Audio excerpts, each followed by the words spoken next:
Good afternoon, everybody. Welcome back to Michael Starrantino's podcast. Still don't have a name. Well, back by popular demand, we brought Alfred Mazza Sr. into the studio with us again today. We had so many comments, and as you remember from last time, there's a lot to talk about with somebody who's 95 years old. So I felt like we could have a part B. So welcome back, Alfred. We're going to do part B today. Very good. So before I start, I just want to ask you, what kinds of feedback were you getting? What kinds of comments are you getting from your family, your siblings, and your friends? They've been all good. They're singling out the picture. They're singling out the interviewer. Oh. And the quality of the production is And A1. And from what I've been seeing, some of it's on social, there's a lot of family that there were things that they learned in the interview. Oh, it's very definitely. There were things that came out. They're just little small pieces that some of the cousins and nieces. Not everything was known. Right. All right, good. I was pretty much up to date with the kids as far as them knowing about like where I live and all that, and some of the background stories. Right. Even though there was a couple that I left out. Yeah, well, it's funny you mentioned that because you did leave one out that was very important, and it was brought up to me after the fact. Was it about a fire escape? I'm going to bring it up today. So, in our last interview, Al, you talked about growing up in Manhattan. You talked about growing up in an apartment down on 4th Street. And there was a point in time where you moved across the street to a new apartment, and the biggest upgrade to moving that to the new apartment was that you had a toilet. That's correct. To yourself, a private toilet. That's correct. So that was the big upgrade. But you did leave out something. You told me a story the other day. It was told to me by also one of your children, and I would like for you to tell us about the story where you were performing some community service. Okay, I was home alone on a Saturday. I don't remember my age, but it was something probably somewhere between 13 to 15, something like that. And I don't remember why I was at home alone, but it was a Saturday. I definitely wasn't in school. But at any rate, at some point, probably like in the early afternoon or the late morning, a neighbor from upstairs, an upstairs apartment who I knew very well, and they knew me well. It was the wife of the family up there, the mother. And she came down and she said, she knocked on the door. I was the only one home, so I answered the door, and she said, Al, she said, there's smoke coming out of the apartment next door to you, and I can't get in the front door. There was a door, and it was locked. So she said, do you think you'd be able to go out into the fire escape? And there was a common fire escape. Yeah, it was a shared fire escape. Yeah, for the two apartments. Okay. And it was the apartment next door to me that was the one that was smoking a little bit. And I went out on a fire escape, and luckily I could open up the window, and immediately I could see that it was a bedroom that was right there. And the mattress, it wasn't on fire, but it was smoldering. Okay. And there was smoke. The apartment was somewhat smoke-filled. Okay. There was no one in the bed. So I started to walk through the apartment to go to the front door, not anticipating anything, but as I'm walking, the next room I walked into, there was a sofa, and on the sofa was a woman. And the woman she was either asleep or she was not breathing. I couldn't tell Maybe for sure smoke, either yeah. way. But also, she wasn't fully clothed. So anyway, without knowing what the hell to do, I went to the front door, opened the door, and told the neighbor, there's a woman there. But so she said, you got to get her out. So I went back and I put some sheets over her or something, and I carried her out. And I don't know what I don't remember what I did. I remember I carried it out. Now, what happened after that, I really don't remember, because I couldn't stay there with a woman. Well, so you were. I really don't remember. I just remember the gist of that happening. So you were a hero that day. But what really makes the story funny, and that you're remembering it now, is if you remember in the first interview, you kind of talked a little bit about the fact that you weren't very experienced with women. It was later on as you grew up a little bit. So I'm imagining a 12, 13-year-old Alfred Mazza walking up on a naked woman in a case where you have to rescue her. And now you're leaving the apartment that's on fire without her to go tell the woman, someone's in there, but she's naked. And you had to go back and get her. And to me, that's just a great movie scene waiting to happen. Right? Oh, definitely, definitely. She wasn't unclothed. Well, she was like covered, Okay, but she definitely wasn't covered everywhere. enough to make you uncomfortable. Okay, so that was it was important that we kind of revisited that story. That one's for you, Kathleen. Right, All right, right. right. Okay. All right. Now I want to pick up the second part of our conversation. The first part of our conversation we talked about where you're born, where your parents were born. We talked about where you grew up. We growing up in Manhattan, the two apartments, and then eventually you working at LaGuardia Airport for the airline was American. American airline, and then eventually you had some school. You went in the military, worked for Grumman. We kind of got through the Grumman years in the '60s, where you were basically a trainer and a teacher, working in this great point in time with the aeronautics or the space industry was just big history then. So that's kind of where we left off. You met Rita, your wife. You met her at the airport. You guys married. You went to a company picnic out on Long Island. You had passed a church along the way. Rita said, "I have to do business there." You went into the church, and subsequently, you married Rita. You moved out east, and this became your family church. And that's where I kind of want to pick up. Right. Right? Okay, so you come out east. You build your first house is where? In Islip, East Islip? Brentwood. Brentwood. Okay, so you're in Brentwood, and you go into this church, right? Right. Okay, so At the point where, first of all, the reason why we had to move. I'm the coming to original- that. I'm going to come to Okay, that. all right. All right, now hold on. Don't get ahead of me. So, when does the first child come along? You're in Brentwood, right? Right. Okay. You have. No, the first child was born in Brooklyn. Oh, okay. So I didn't notice. So let's go. There were 6 children. There were 6 children. Okay. The first child that was Yeah. born in Brooklyn Right. is William. And the thing I just wanted to mention, to get into why we moved to Brentwood, was that we were living in an apartment house in Brooklyn. In fact, it was the house where Rita's mom lived at Okay. the time. So we rented an apartment there, and we fixed it up to Rita's liking. Like, I had to sand the floors. There was on the walls. You know how they used to put an overlaying little. Yeah, a work- decorative. I don't know what they called it, but she said she didn't like that, so I had to take that off and I had to scrape it to make it. So I spent a lot of time. I sanded the floor. Yeah. Spent a lot of time fixing up an apartment for us to live in for Yeah. the future. Yeah. That was our new home. And within a relatively short time, Rita became pregnant with Will. Okay? And Will was born in Brooklyn. We had a carriage for him and all the rest of the stuff. But then what happened was that Rita became pregnant the second time. Oh.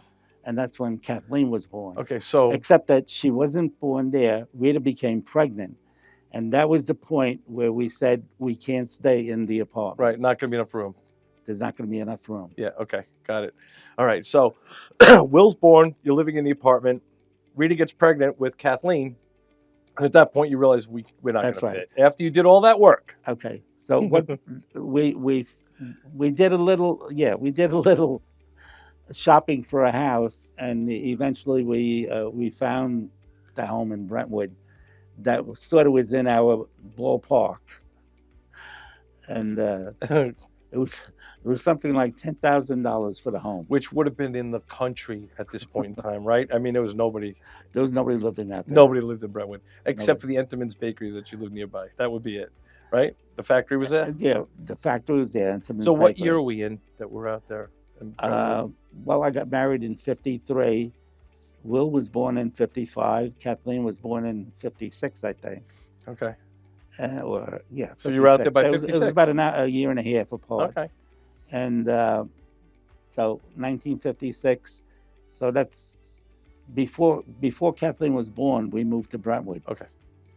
And because I remember one time we were visiting Rita's mom in Brooklyn, and I waited a little bit too long. It started snowing, and I had to drive home in the snow, and the car broke down along the way. Of Now, course it did. Will was a baby, and she's pregnant, Oh God. and the cars were totally unreliable. in No, those the days. tires were terrible then. And anyway, we finally did get home. Okay. Okay. So, Kathleen comes along less than 2 years after. That's correct. Okay. So, now at this point, we're living in Brentwood. Mhm. How many bedrooms are in that house that you bought at Brentwood? Remember? 3. 3 beds. Okay. Well, yeah, they were considered bedrooms, but they were Small. somewhat small. Yeah. Right. So, all 3 rooms are accounted for at this point. Oh, definitely. Okay. So, how long till the next child comes along? Right. Do you remember? Is it a year? Is it 2 years? Let's say the next one would be Michael. And this is Michael. Michael. And about there's Yeah, not a lot of there's not a lot of distance. 2 years. Yeah. They were roughly 2 years Okay. apart, roughly. So now, does that mean Will gets a roommate? Did you put them together? Oh, definitely. I'm sure. Oh, definitely. So, There was a point finally where, with a little help from one of Rita's uncles, we built a bedroom downstairs. okay. But that That's came a helpful. little later. Yeah. And I'm just in my head while we're talking, I'm thinking, of the 6 children, Kathleen's the only lady.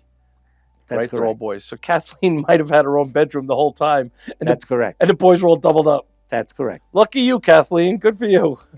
I can imagine She was- how the chaos develops over yes, time. Yes, yes. Okay.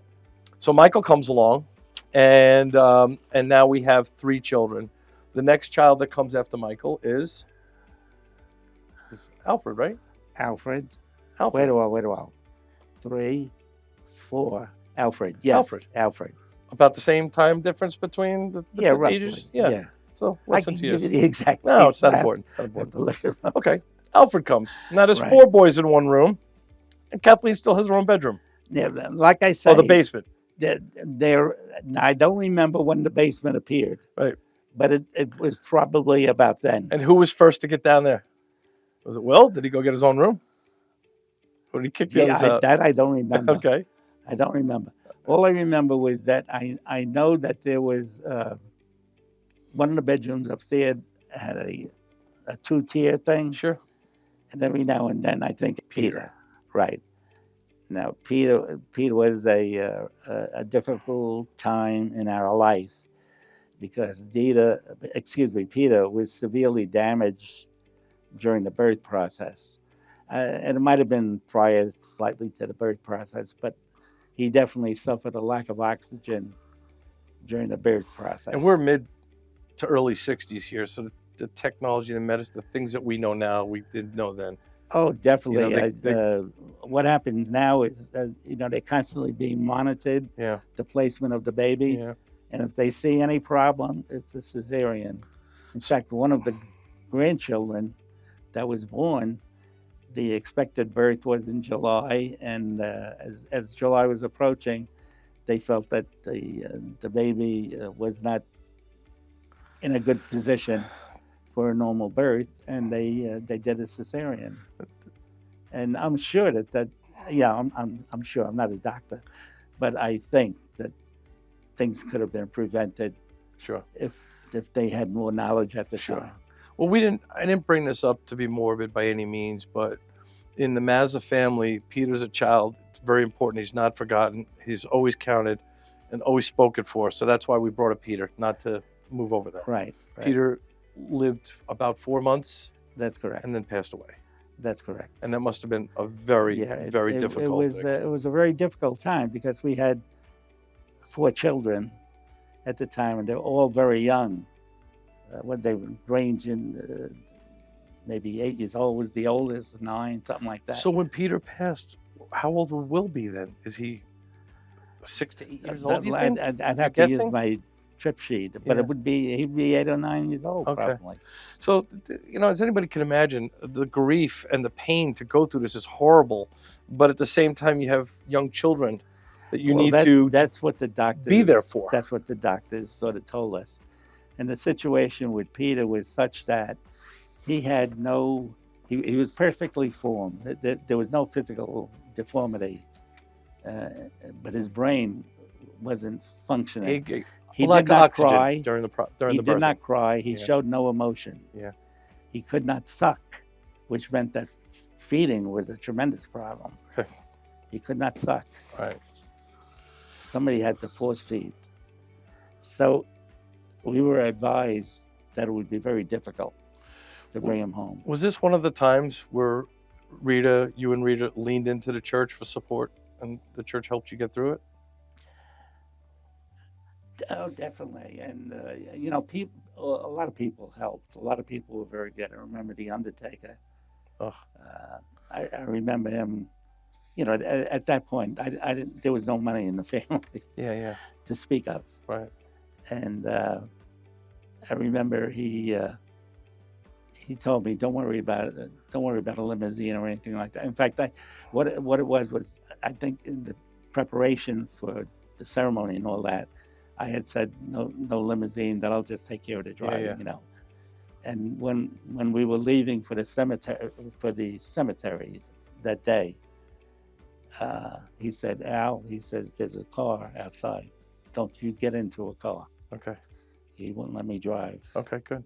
Well, so he was kind, he was sensitive. Oh yeah, and, no, everybody was. And very here we good. are 50 years or so later, and Yeah. he's right there in your mind Yeah. because he made an impression on you in just a few moments. Oh yeah. Yeah. All right. Again, not to be morbid, but it's important that we acknowledge Peter and respect that. Did you happen to put in the pictures, the one with the 4 children at the time?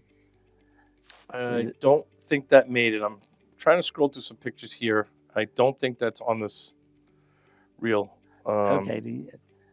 I know which one you're talking about, but I Okay. don't think I have it. I'm having a hard time really kind of controlling this. Anyway, it was a picture showing. I'll describe it. It's okay. It was a picture showing the 4 Rita outside our Brentwood home with the 4 children. Wait, I should have it. Hold on. Let me see if I can get through. I know which one you're talking about. You gave that to me last. And, it's a beautiful picture of Rita. And the reason that I really wanted to show it was she had a smile on her face that is just unbelievable.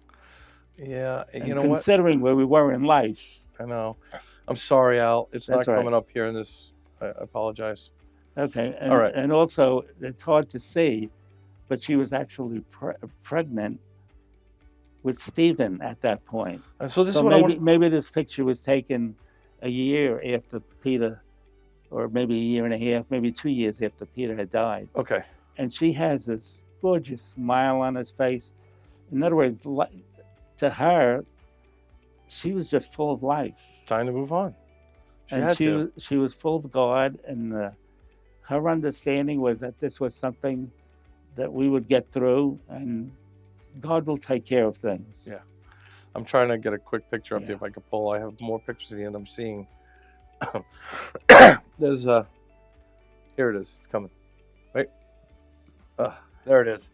There's a smile, Rita now. Oh yeah, you got that, that's Charlie? one of her smiles. And I think I was at the other side of the table for that particular picture, to be honest with you. So that was one of those smiles. All right, so after Peter, about a year and a half, pregnancy, and we come back with Stephen. Right? And then and this is Stephen here on the camera right now with his family. That's correct. With Lori and Charles and Kim and Matthew. Okay. That's correct. Kim is Charles' husband, so I want to capture that while the picture up. There's Lori and Stephen again. Okay. Right. This is our number 5. Number 5. Stephen is number 5.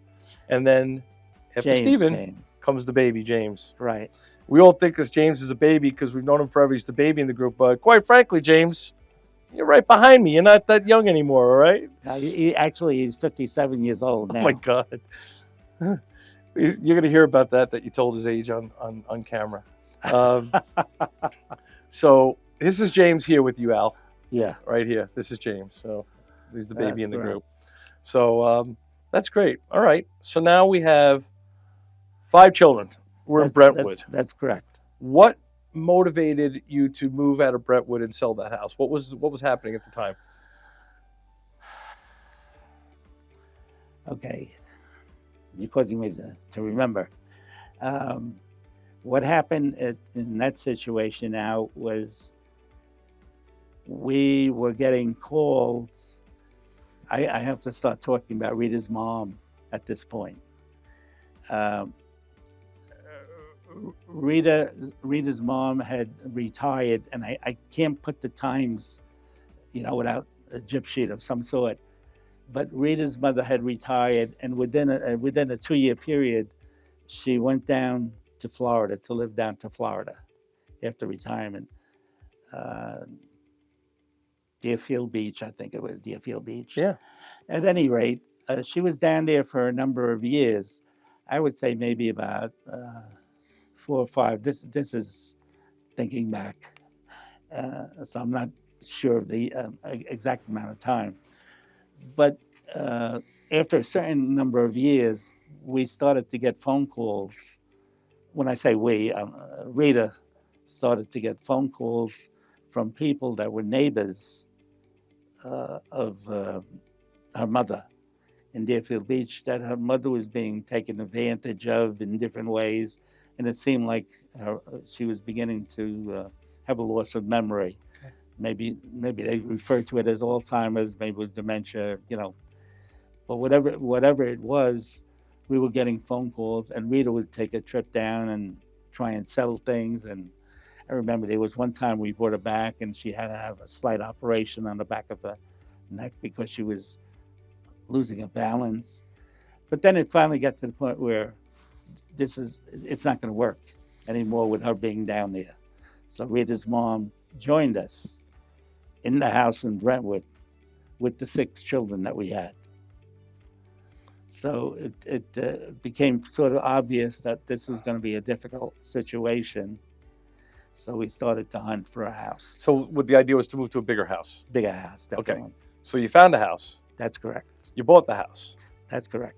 And you moved into the house. That's correct. But you didn't sell the house in Brentwood right away. No. Why? And good for you that you were able to afford 2 houses, but why was there a lag between selling the house and moving? In other words, the interest rates during the time, I think it was referred to as stagflation. Okay. And the interest rates, the house that we bought, the interest rate to purchase that house was 14%. Okay. The interest rate when we finally sold our house a year later was 17%. Okay. So that was the difficulty in selling the homes. Oh, I understand. Okay, you couldn't sell it so quick because the interest rate. I do remember that. Interest You're in rates the were 80s sky now, right? high. You're in the early 80s then. You're sometime That's in the correct. 80s. Okay. I think that was 81. Well, I'm not sure, but that could be. So this is where it gets interesting, everybody. So we have 2 houses. We split the family. That's correct. Who stays behind in Brentwood? The 3 oldest. The 3 oldest boys left alone in a house at about college age or late high school, maybe? Right? And the high school yeah, going to college? Yeah. And you in your right mind left 3 young men alone at that point in the house, right? That's because they all were very good, loving children, had total respect. Yeah, when you were around. How did that go? How did it all turn out, though? Well, I found out later that it was interesting. You found out later? Yes. What, that they were having a good time? Sort of. I know all the stories. I'm not expecting you to tell them to everybody, but they had a good time. Yes, they did. Okay. So, but at any rate, we again it was on the market for at least a year. right. Was there any one particular event that happened while the boys were in that house that you recall? Did you have to go back there and To be bust honest heads? with you, I never was told anything going on at the time. Why, did Rita handle it? No. Okay. We just You just turned a blind eye and made sure that it was all good. That's sort of the thing. There was no alternative. Yeah. I understand. Sometimes you don't want to know things, right? It's easier to not know stuff. I get it. Well, that's great. Okay. So I'm just going to take a second. The pictures are scrolling by, and the viewers don't know who everybody is in the pictures. So I'm just going to say who it is because, unfortunately, I wasn't able to format the pictures the right way this time. So let's start. Here is Al and Rita, much more recently, obviously. Okay. This is Alfred on the right, Al Mazza. He is number 4. Number four. And now I'm going to go back. Can I go back? Oh, the pictures are going too fast. Can't go back. There it is. Alfred with his wife, Kathy, and their young son, Christopher Mazza. Okay? Right. So that's your grandson. He's your second grandson. Your third grandchild, I think. All right. This we said before was Stephen and Lori That's right. with the 2 children, Kimberly and Matthew on the right, and That's Charles, who is Kimberly's husband now. That's correct. And now we have Stephen and his wife Lori, That's right. and a great picture of them having a good time. I will tell you, and that's you and Al, and this is Alfred and Rita. Mhm. This is Will and And his Sean. husband Sean, your son-in-law. They were never married, but they did have a commitment ceremony. Yeah. And But to us, just to give you a quickie with that, the commitment ceremony, and you're looking at a picture of Will and Sean again. yeah, I'll try to get back. Okay, when you go back to Will and Sean, you're looking at a picture that at There it that is. point they were probably about 35 years. Yeah. Together. Yeah. As of today, I think it's about 37, 38 years. They're together. a couple. We all know them as a They were couple. never married, Yeah, it but they doesn't had a matter. commitment ceremony Yeah. about 37, 36, 35 All right. years. We'll stop on the next picture. This is you and Rita, obviously. Yeah. Let's see. I don't know if I'm in control or not. This is Michael and Kathleen. This is Michael child and number 3 Kathleen. with his wife, Kathleen. There's a few Kathys in the family. Yes. This is one of the excursions with James and Al up front, and Al's wife, Kathy, here, and you're in the back. Right. All right. And again, you and James. And who's this, Al? Well, tell us who this is. Okay. Will and Sean. Will and Sean, the Oh. fella in that picture. Sorry, Can you go back to it? I'm going. Okay. Okay. The fella in that picture helped Will and Sean get started with the coffee business down there that they have. Yep. And he eventually, he's no longer, he has his own job now and all that. But he subsequently met a woman that they never married, but they were Right. living together. And they had 2 children. The youngster on the left is Dominic, and the little girl on the right is Jackie, they call her. And those 2 children are almost like grandchildren That's to right. Will and Sean. And I'm glad you mentioned that. I'm going to pull that piece of the story into another story in just a few minutes. Yeah. All right. But I'm going to go on to the next one. This is a picture of my family with Al, Kathy, and Christopher. Our 2 families kind of grew up together. We've merged into one family we're now called the Mazzantinos. So this is a picture of the Mazzantinos at Nicholas and Brianna's wedding. All right. That was a great picture. Great time. All right. Here we go. Michael, who's child number 3, and his wife Kathleen. Right. And that was the last file. They do not have any children. And the reason I had selected that picture to give you is that they love their dog. And this is about the 4th one that they've had. Uh-huh. And that was the starting picture. I figure I can get it. I don't know if it's going to show very well. And I'm coming back. Hang on. This picture of the dog sleeping. All right. Now I want to go. This is James. James is the baby. Right. James is the James is the teacher, last and he one, teaches a right. class of children. Yeah, and that is true, genuine affection you see on those children's face. James is that guy. That's the teacher you all want. Again, another Mazzatino outing. We got Matthew up front, Chris and Alan. Everybody just fell into the picture. I think Lori and Steve might have walked away to go get a beer. Who's this with you, Al? That's a picture of my niece. Your niece. And she's actually, she's like my sister because she's only 6 years younger than me. Because you're the baby in the family. And she was born of the oldest sister. Right. So you're very close in age. Right. Okay. Right. All right. And this is, again, I'm sorry, Al and Kathy up at Woodlock enjoying the fire. It's a gorgeous fire. And most recently, Kathy became a doctor. Yes. And we're all very proud of her. She earned her PhD in informatics. Kathy started out as a nurse, a neonatal nurse, worked in the hospitals, eventually did infusions, a traveling nurse, on, yada, yada, goes to more school. And here we are. She's in an IT department working on some really great new technology in the medical industry. And she earned her doctorate doing her dissertation on this. So we're all very proud of Kathy. So that's why we have this picture of Kathy. Did I explain all the pictures? I just want to make sure I did cover them all. I think I did. All right, so let's go on to the next thing. When did you retire? How old were you when you retired? I was 62 or Okay. 63, Right. a little before 65. But I had worked almost 50 years. Hard. Well, with American Airlines and then with Grumman. Yeah. So you put in 50 years. That's a long career. It really is. Yeah. I started at 17. What's really great, Al, is to sit here with you at 95, and it's no secret you're 95. But already got a good 30 years into a retirement, living a lifestyle that a lot of people don't get to enjoy. Oh, Right? We all God. work, hope to retire, but sometimes it's too short a period. And you're really No, kicking ass. Rita and I were blessed with I a know. good life. I It- mean, Rita left us in 2019, and she was 89, and we had, I think we celebrated our 67th anniversary, so we had many years together. So I want to show you what retirement looks like for Al Senior here. This is Al in retirement with his younger son, Al, number 4, who is also recently retired. The two of them playing hooky in Florida, enjoying a good day for 2 retirees. Good Right, picture, right? right. All right, let's go. I got another picture of you retired. Let's see what Al looks like in retirement. Here we go. There it is. That's what Al does in his retirement. He has a good time. He hangs out, enjoys life, enjoys family and friends. We might as well have a It's my drink. niece that loves the Manhattans. Yeah, I know. I mean, sometimes I like. You'll go for a scotch or a Yeah. bourbon. No, I'll have a Manhattan occasionally. So Listen, when in Rome, right?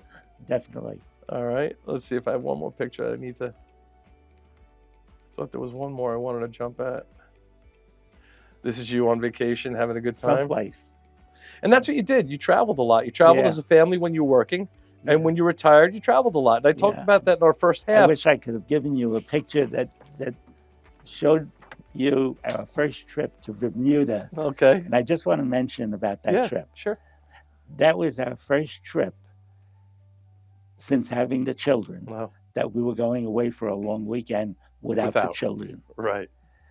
Now, with 6 children and you're leaving for the weekend like that, we pawned off 2 here, 2 here. So we had to pawn off the children. But anyway, there were 3 couples, and we went to Bermuda with 2 other families that we were almost like sisters and brothers Yeah. together. We were very close to about 6 or 8 families that we used to vacation together. The kids would, we used to go tenting together Right. out at Cedar Hills, and things were done. Were you able to relax? Was Rita stressed being away from the children, or was it easy to get away and just? It was easy to get away. Okay, you were ready. We were ready. You're real ready. We were ready. I mean, that we had prepared that we were going to be dressed up one night. Yeah. I remember I bought a ruffled shirt Thank God. to wear. And the women had their gowns and everything. I just want to point out that it's interesting that you owned a ruffled shirt and had one in your closet. I just want to say that because most people don't own tuxedos and don't own a ruffled shirt. That the ruffled shirt was a dressy. Yeah, it was a dressy shirt. You didn't have a tuxedo, I didn't have a tuxedo. but you had a ruffled shirt. But I had a ruffled shirt. Did you have a bow tie to go with it? Oh, definitely. Definitely. I had to have a bow tie. All right. I'm sorry I'm using some notes, but I had so many things I wanted to talk about today, so I hope you don't mind me following the prompts. No. Go ahead. Let's see where I am. Okay. What was the biggest family vacation you took with everybody? What do you remember as the biggest event for a family vacation? Well, I would use the 50th anniversary, I think, as one of the biggest. Yeah, it was an event. It was an event, and I wanted to do something special. And financially, we're not independent. And it was always on the mind about that. But I think Rita and I worked it out that we would do our 50th anniversary on a cruise with the family, and we would pay for the rooms and everything like that. And for me, it was my first trip on a cruise, Okay. and approaching the pier on the west side of Manhattan where the boat was parked. Looking at that boat as we were approaching with a car, I said, "Oh my God!" And then we entered onto the boat itself, and it's like walking into a dreamland. The first time you walk onto one of those boats, it was just marvelous. And like the first thing they do is they, eventually you get on the boat and everything, but they sail and they pass by the statue. Right. And at this point, everybody has a drink in their hand, and it's you're out of this world. That was a big cruise, Al. It was an event, and Oh yeah. there were a lot of people on that cruise. Oh yeah. We had children, we had grandchildren on this cruise, right? Oh, definitely. Christopher, Matthew would have been there. John would have been there. Yeah, they were all Julianne. there. They were all there. Did I miss anybody on that cruise? Kimberly. There's 5 grandchildren. Yeah. So is that There- because the family still talks about it? Oh yeah. No. It was a great time. So that was your favorite one. But earlier with the family, you did a lot of camping kind of trips with other families, and Oh yeah. yeah, those must have been fun. Packing the kids in the car, dragging the food out to a Well, the campsite. thing was, we weren't really campers, and to be a seasoned camper is a lot different than to be a onesie camper. And we were sort of a onesie camper. So did you bring luxuries with you? Is that what you're saying? I remember the first camping trip that we went on. It was done in conjunction with a neighbor in Brentwood, and he said, "Don't try and go on a camp." He was a fellow in the National Guard, and he had a lot of experience with tents and stuff like that. And he was trying to give us some advice, and he said, "Well, make a trip with me." So we made this one trip with him, and it rained like hell. Of course. And everything got wet, and it was just a mess. Of course. So that wasn't a very good experience. But the trip that became our first trip with a tent that we put in the car, and we're now going to a park in Pennsylvania. To be camping, out camping. Right. And I forget the name of the park, but at any rate, we get Wildwood? to no, Pennsylvania. Okay. Oh yeah, Pennsylvania. Right. Caledonia, I think it was Caledonia State Park. That Okay. was the name of it. Okay. And, so we get to the park, we go into the office at the park. We go into the office and, where can we stay? So they give us the number 465, whatever the heck the number was. So I start driving around to find 465. I'm looking for a nice cement, thing that you'll put the tent up on. And finally, we see 465. It's just ground. So you got to put your tent up on the ground. And those are So we always put fun. the tent up. And did you have like a station wagon that you packed in with the kids? And how'd you get everybody in the car? Oh yeah, we packed it in, and however, again, we were newsy campers, and when you're a newsy camper, you don't know what's going to happen to stuff that you leave out of the car. Yeah.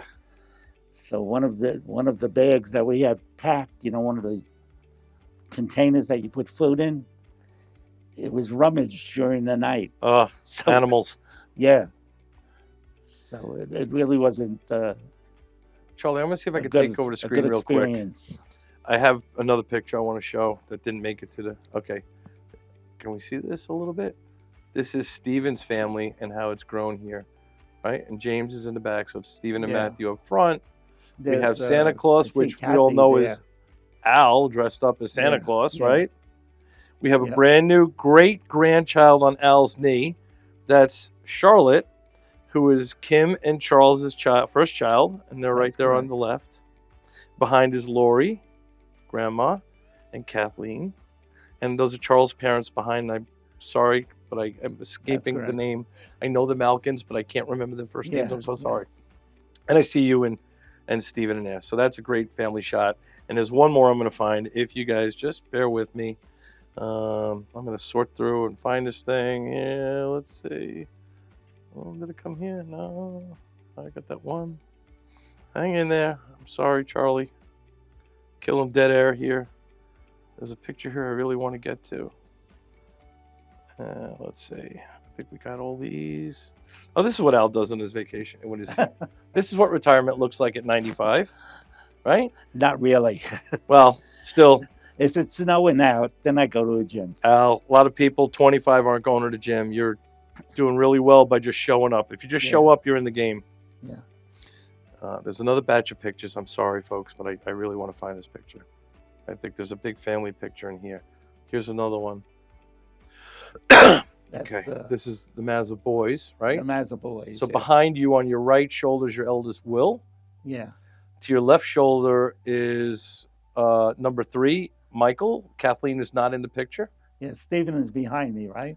That's Stephen is right behind you. Yeah. Al is to your far right. Yeah. James is to your far left, so there are the Yep. boys. Yeah. And there's then two your grandchildren on the bottom. We got Yeah. Matthew on the left and Christopher on the right side. Yeah. Okay, great picture. Oh, I'm gonna find the shot.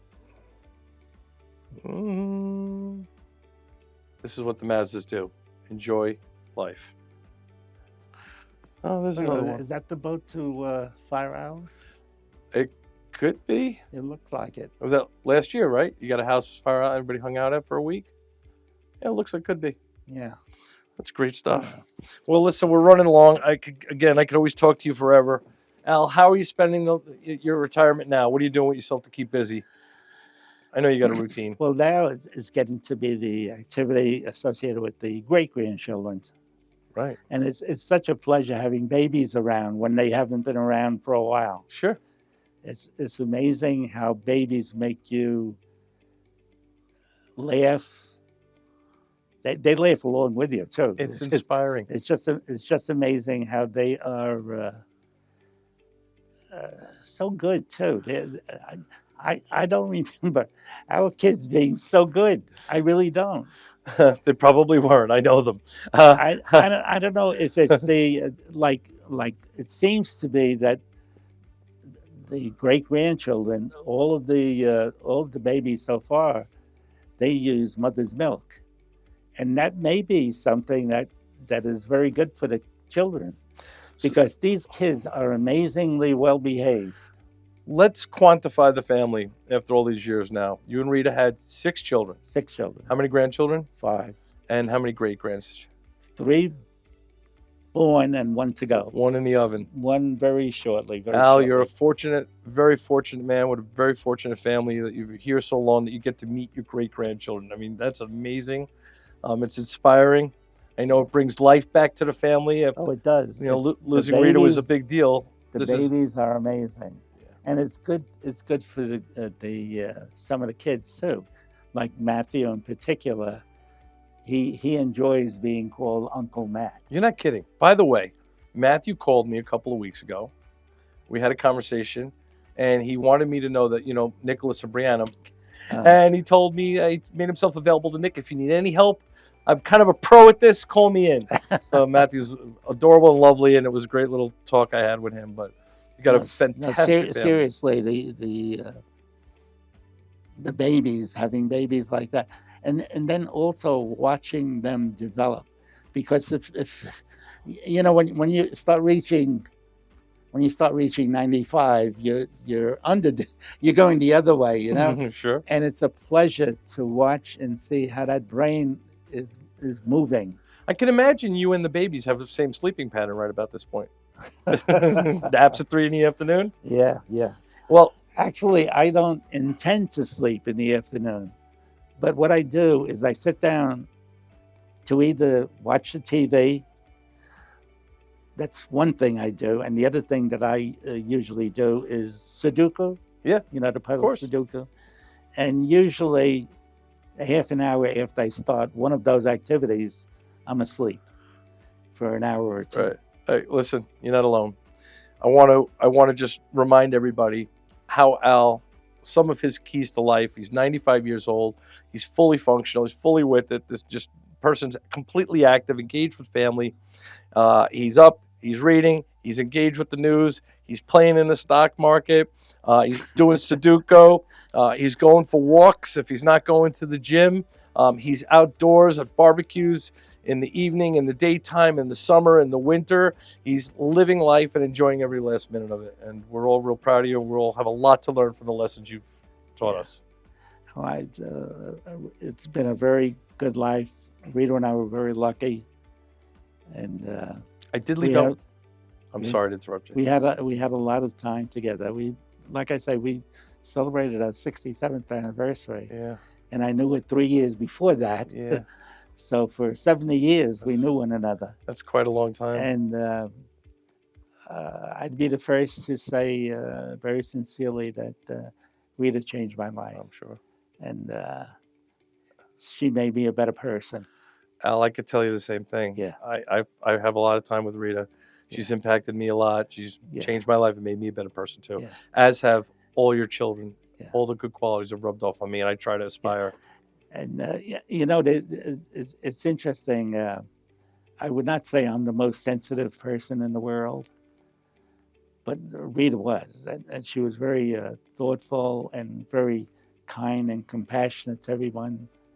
And every one of these kids has some of those same traits. I'm going to add 2 minutes on Charlie. There's a couple things I want to say that I forgot. First of all, one of the keys to life that you have for success that I left out is having a little cocktail in the afternoon. Goes a long way to relax the person. Al likes a little bit of provolone cheese, a little bit of a cocktail. Maybe red wine one day, maybe a scotch another day. Big key to life. I've been challenging Al for a day or two on a thought. And I had a strategy of how I was going to have this conversation with Al today. And with that strategy, what questions I was going to ask him. I kind of put a thought in front of his head last night, kind of confused it a little bit. And I made it worse. I got away from that. But on the car ride over here today, we talked a little bit further about it. And I want to just bring it out. Any of us that have children obviously love the heck out of our children. But our children all have great qualities. And usually children are exactly the same. And so I challenged Al and I said, hey, if you had to tell me one quality about each of those children, what would you tell me? And it was very hard for him to wrestle because the children all have such great qualities, and I was not comfortable pointing out one thing or another or separating them or making any differences in them. But the truth is, there are some funny things that are very similar within the family, and there are some things that people are just a little bit different on, right? So one of the things that I think is really interesting is the careers of some of the children. So, Will worked in the corporate America for a very large corporation, was very successful as an HR person, right? So he was a very professional career. Kathleen became a nurse, grew with her organization, got into the IT, and now is at a whole different level of advising and doing things, with building and helping her hospital develop. Michael ends up in the accounting world, a numbers guy, right? Right. Alfred falls into the restaurant business where we meet as a restaurant guy. But one of the things Alfred always had was he's a numbers person in his head. And Alfred eventually moved out of restaurants and became a buyer for a very large chain, which totally fits personality. And then we come to Stephen, who's a CPA. He's my accountant, right? Yeah. And now we're going to get to James. What is James? James is naturally mathematical. He's a mathematician, went to school to be an accountant. Not right for him, needs to be with people. James is a school teacher and, can focus in math and sometimes even higher grades, but he loves to work with children in math. But this is what I find interesting. All your children have some sense of business or mathematical intuitiveness. And you didn't really go to school, did you? You barely got out of high school. You really didn't have time to go into college or anything. And you made a few comments in the first time I didn't go to school. I didn't do this or that. Whoa. Right? Did I miss? Yeah, you certainly did. Let's go. All right, go back. Let's talk about where's all these numbers come from. We didn't talk about college last time. Well, like I say, when I became, I guess as I mentioned before, high school was almost useless for me. Yes. However, it did get me started with a job at American Airlines. Yeah. And when I became an instructor with American Airlines, I think that's when it sort of hit me a little bit that I should get some more education. Right. And I think I was limiting myself just to try and test it out. So I wound up taking 2 courses at Suffolk County Community College in Selden, I think it was. Yeah. So that was like 6 credits that I earned. And that got me started into thinking about, well, maybe I should go to Farmingdale and get a 2-year degree. Okay. So I think I was still probably working at American Airlines, and I started taking courses. I started taking some courses at Farmingdale. Yeah. But I also started doing something that wouldn't require me going to any classroom. Okay. I inquired in New York State. They had an Empire State College situation that you could take tests, and they would give you credit, and those credits would be used by like Farmingdale for your numbers. For your degree, yeah. For your degree. And I managed to earn 16 credits via testing. It wasn't easy. The tests were very difficult. In fact, one test for an English that was going to be for a year's English, 6 credits, I failed it the first time I took it. But you're self-teaching yourself, right? You're reading and studying to Well, take these tests, they right? sent you material to They did. study, Okay. Yeah. like what books to read, Yeah. what poems But to you're still read. self-taught somewhat. Yeah. Yeah. And so anyway, now I'm into Farmingdale, and I'm going toward a 2-year degree. And some ways in that period, now I'm going over into Grumman, but I'm still trying to continue that. And eventually I get my 2-year degree with Farmingdale.